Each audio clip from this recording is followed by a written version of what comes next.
Bienvenido a Crónicas Siniestras. En esta ocasión te traigo una recopilación de relatos de terror, así que busca tu lugar favorito, apaga las luces, enciende unas velas y empezamos con el ritual. El desvío silencioso. La noche era un manto de tinta impenetrable sobre vía del mar. El único sonido, el monótono zumbido del motor del viejo Renault de Daniel. Se dirigía a Cali, o al menos eso creía. Un desvío inesperado por unas obras le había obligado a tomar una carretera secundaria, una ruta que no recordaba haber visto nunca. Los anuncios luminosos de las discotecas de Vía del Mar habían desaparecido, reemplazados por árboles viejos y retorcidos que se alzaban como esqueletos contra la escasa luz de la luna. El aire se enfrió de repente, y un escalofrío recorrió la espalda de Daniel. Intentó encender la radio, pero solo encontraba estática. Genial, murmuró, justo lo que necesitaba. El camino, estrecho y sinuoso, parecía encerrarse sobre él, y cada curva revelaba solo más oscuridad. Fue entonces cuando la vio. Al borde de la carretera, bajo la luz fantasmal de los faros, una figura solitaria. Una mujer. Vestía un vestido blanco, de estilo antiguo, casi descolorido, y un cabello oscuro le caía sobre los hombros. No hacía autostop, solo estaba allí, de pie, con la mirada perdida en la nada. Daniel dudó un segundo, el corazón dándole el vuelco.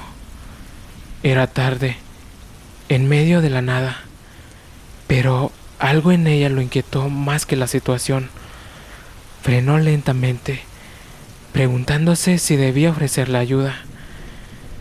Justo cuando el coche se detuvo, la mujer giró la cabeza. Sus ojos, en lugar de reflejar la luz, parecían pozos oscuros, vacíos. No tenía rostro, solo un hueco vacío donde deberían estar sus rasgos. Daniel soltó un grito ahogado y pisó el acelerador a fondo. Sintiendo el patinar de las llantas, miró por el retrovisor. El sudor frío corriéndole por la frente. La figura seguía ahí, inmóvil, observándolo. El terror nubló su mente, pero siguió conduciendo. La carretera parecía no tener fin, y cada minuto que pasaba se sentía como una hora. Las sombras de los árboles danzaban por los parabrisas, transformándose en formas amenazantes. De pronto, el coche dio una sacudida violenta. Daniel pensó que había pinchado una llanta, pero el volante comenzó a temblar salvajemente.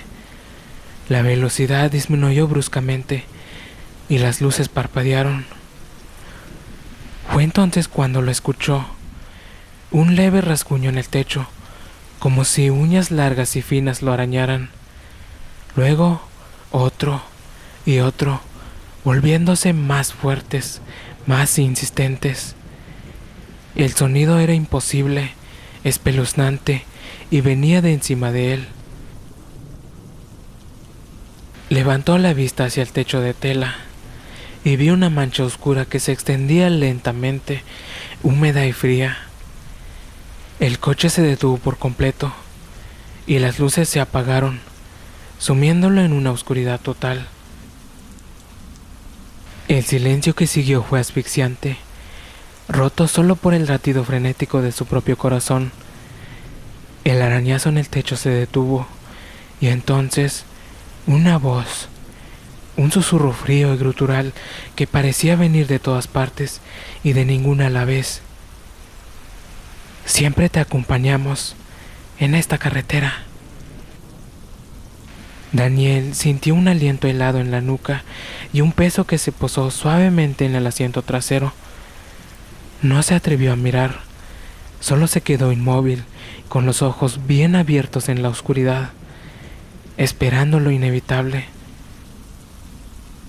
Sabía que no estaba solo en ese coche ni en esa carretera, y en la infinita oscuridad de la noche, lo único que deseó fue que la vía del mar existiera de nuevo. ¿Qué te pareció esta historia? Déjalo en los comentarios. Detrás del espejo.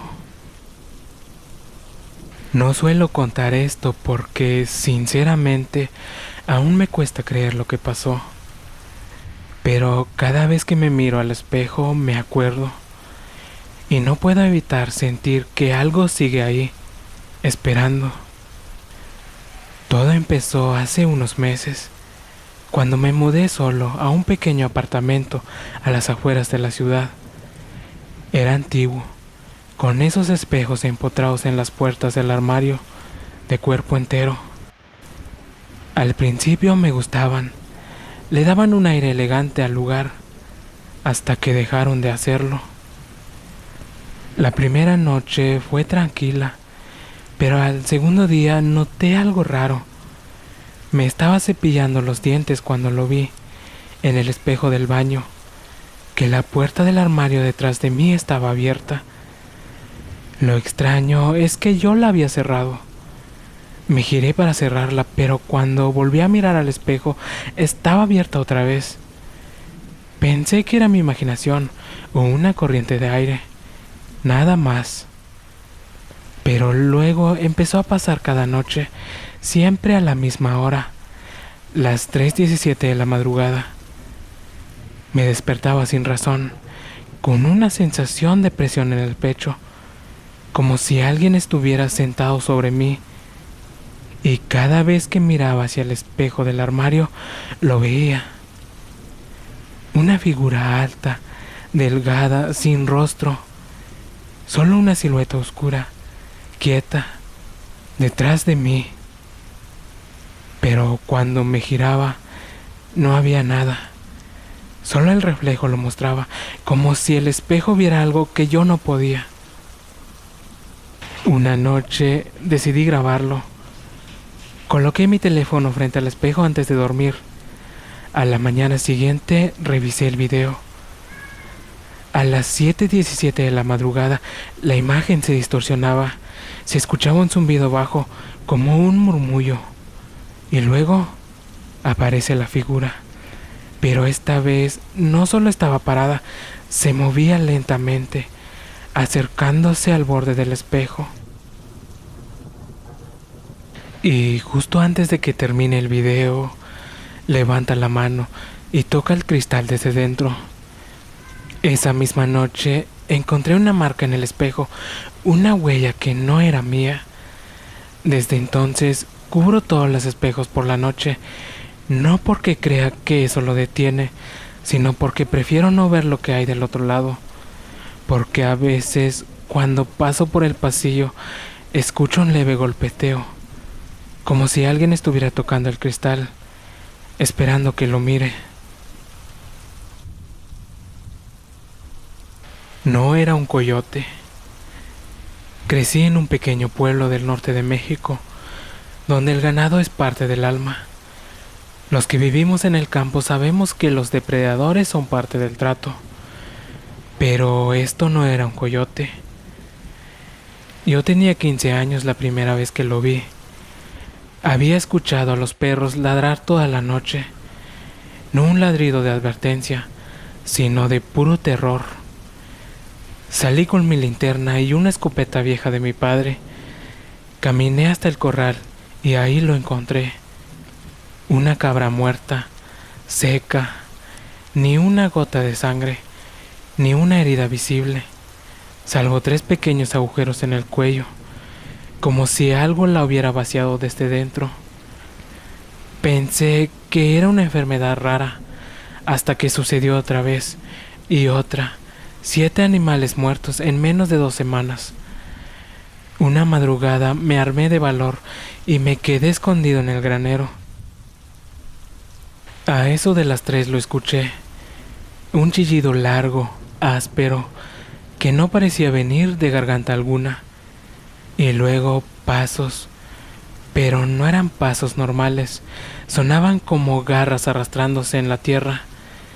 Y entonces lo vi, una figura encorvada, delgada como un esqueleto, con la piel grisácea pegada al hueso, ojos rojos, pero como brasas.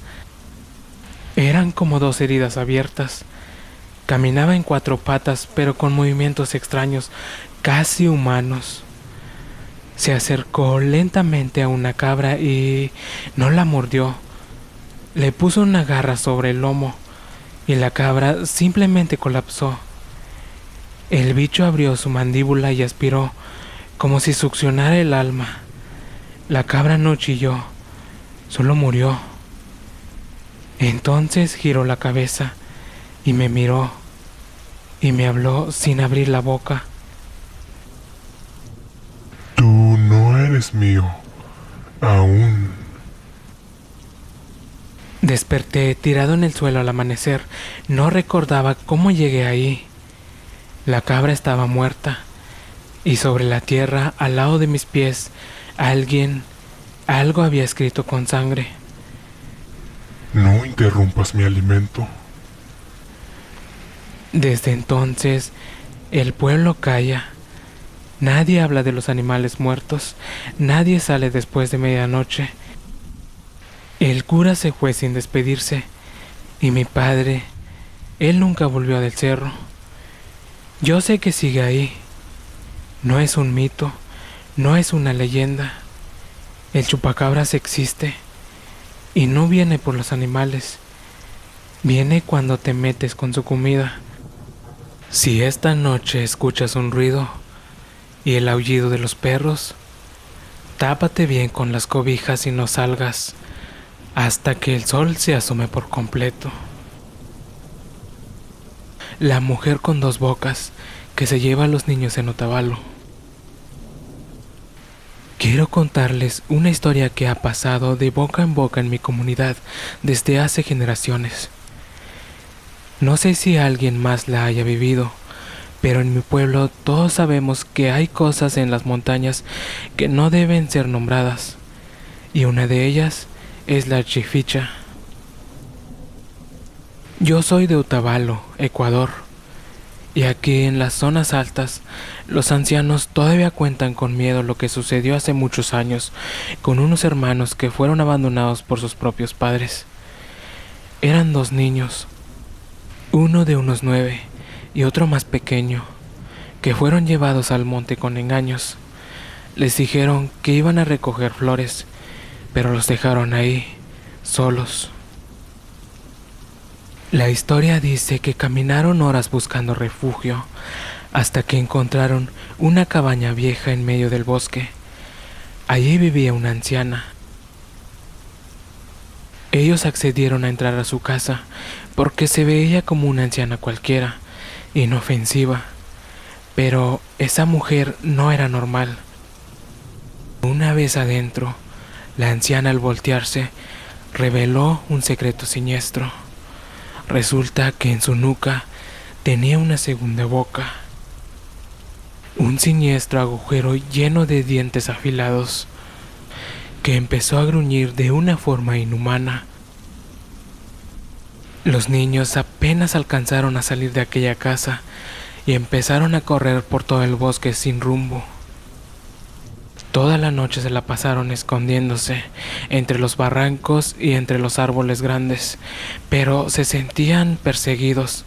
Algo se escuchaba entre las ramas, cómo brincaba de árbol en árbol, hasta que, en la madrugada, el niño más pequeño fue atrapado. Su hermana solo escuchó un ruido raro, como un chillido agudo y un crujido de huesos. Y cuando despertó, ya no estaba. Nunca más lo volvió a ver. Desde entonces, en el pueblo se dice que esa mujer no es humana.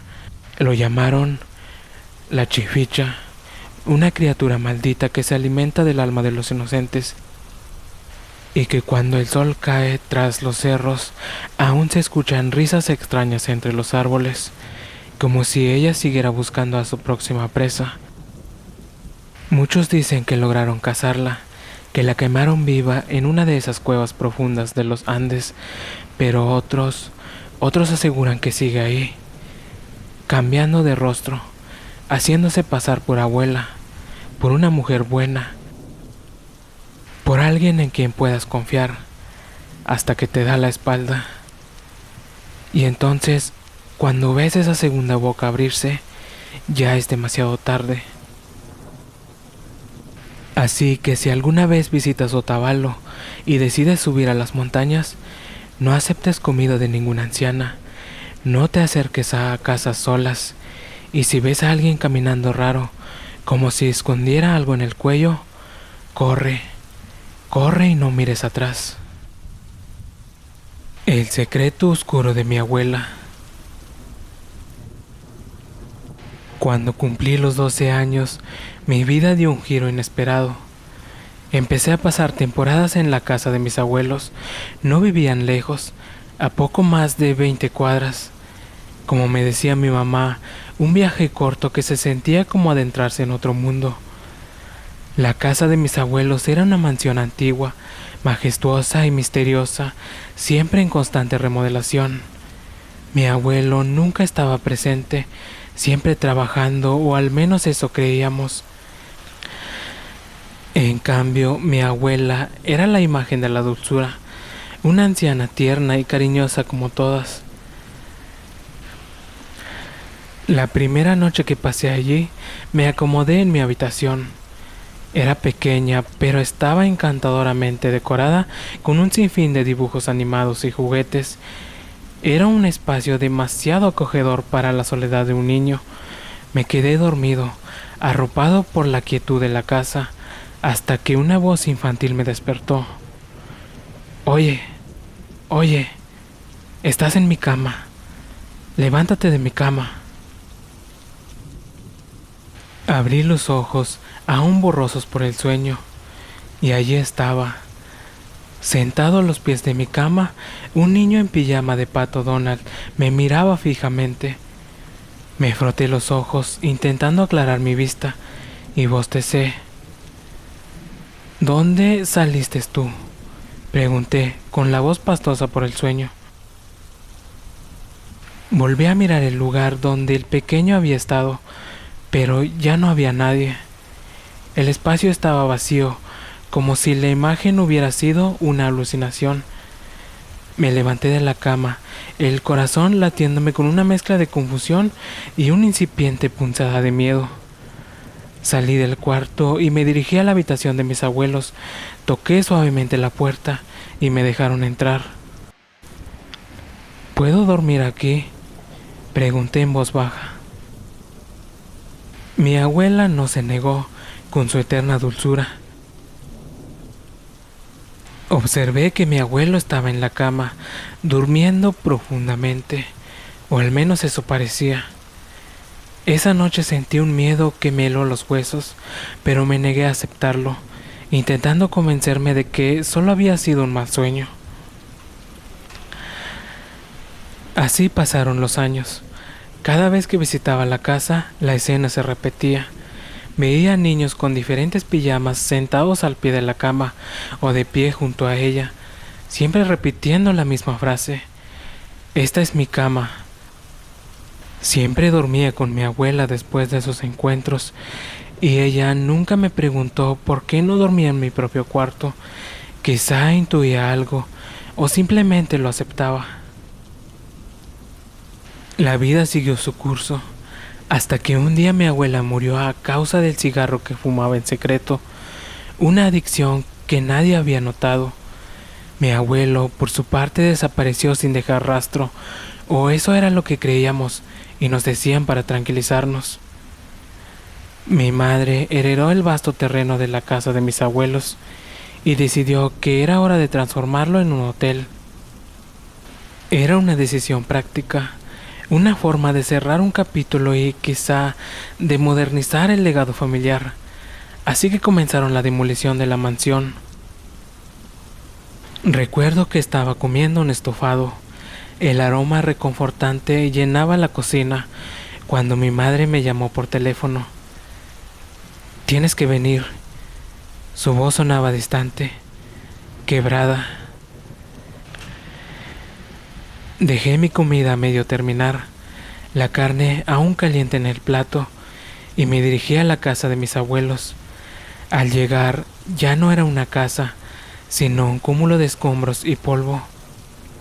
Varias unidades de ambulancia y coches de policía rodeaban lo que alguna vez fue un hogar.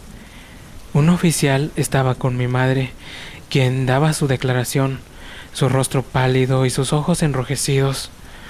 Pensé que había ocurrido un accidente en la demolición, algo común en las obras de esa magnitud, pero no fue así. Cuando me acerqué a los restos de la casa, un olor a podrido terriblemente fuerte, denso y dulzón me invadió a las fosas nasales. Era un olor a muerte. Lo que había comido lo devolví en el mismo instante. Mi madre me abrazó al verme. Su cuerpo temblaba. «Encontramos a tu abuelo», me dijo con la voz ahogada en llanto. También 12 niños muertos y enterrados en las paredes de la casa. En ese momento todo encajó. La verdad me llegó como un puñetazo en el estómago. Mi abuela, ella había matado a aquellos pequeños, o al menos eso se cree. Ella padecía demencia, pero nunca nos dimos cuenta. ¿O fue solo una actriz excepcional, capaz de ocultarnos su terrible enfermedad? Mi familia, hasta ese día respetada, fue tildada de inestable, de asesinos y de otras cosas inimaginables. Hasta el día de hoy, esa mancha indeleble nos acompaña, una sombra oscura en nuestro linaje. Lo más escalofriante de todo es, según agregaron los oficiales, a esos niños nunca les encontraron familia. Era como si nadie supiera que habían desaparecido, como si nunca hubieran existido para el mundo exterior. Hoy tengo 49 años y la verdad, a veces recuerdo cómo esos niños aparecían en la cama. Recuerdo sus rostros pálidos, sus pijamas, y todavía después de tantos años me da miedo. A veces la sombra del mal se oculta en el rostro más inocente, en unas palabras tiernas y en una apariencia indefensa. La lengua insaciable. El espejo empañado devolvía una imagen distorsionada de Lara. No era el vapor del baño lo que nublaba su reflejo, sino una creciente sensación de opresión en la garganta. Todo comenzó con el sabor metálico. Un gusto a óxido que persistía a pesar de lavarse los dientes una y otra vez. Luego, la sequedad, una aridez implacable que litros de agua no lograban calmar. Pero lo peor estaba por venir. Una noche, al intentar hablar, sintió una resistencia inusual. Su lengua, normalmente ágil, se sentía pesada, hinchada. Intentó pronunciar su nombre, pero solo logró un murmullo gutural. Al mirar el espejo, el horror la golpeó como una oleada helada. Su lengua se estaba alargando. No era un crecimiento gradual, sino un estiramiento grotesco, como si fuera una goma.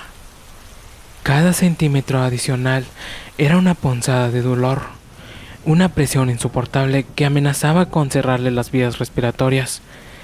Intentó cortarla, pero el bisturí se doblaba contra una superficie que se sentía cada vez más dura, más ajena.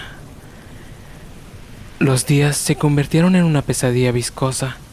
La lengua de Lara se extendía por su barbilla, goteando un líquido espeso y negro. Intentaba enrollarla, ocultarla, pero era inútil. Crecía sin control, invadiendo su boca, bloqueando su garganta, silenciando sus gritos. En su desesperación, encontró un antiguo grimorio en el ático de su abuela. Hablaba de una maldición ancestral, un castigo para aquellos que profanaban los secretos de la lengua de los antiguos dioses. La única forma de detenerla, según el libro, era ofrecer un sacrificio. Una confesión sincera de un pecado oculto. Elara se enfrentó a su pasado. Recordó una mentira piadosa que había dicho a su mejor amiga, una traición que la había carcomido durante años. Con voz apenas audible, confesó su error al espejo, esperando que la maldición se rompiera. Pero nada cambió. La lengua siguió creciendo, ahora saliendo por su nariz, por sus ojos. Elara comprendió demasiado tarde que la maldición no buscaba la confesión de un pecado, sino la consumición de su propia lengua, la aniquilación de la voz, el silencio eterno. En su último momento de lucidez, vio su reflejo. Ya no era una persona, sino una masa informe de carne y lengua, un monstruo de horror silencioso. El espejo se hizo añicos, dejando solo la oscuridad y el eco de un silencio absoluto. Si te sientes atraído por lo oscuro, por las historias que te hielan la sangre y te hacen cuestionar la realidad, sígueme para más historias parecidas.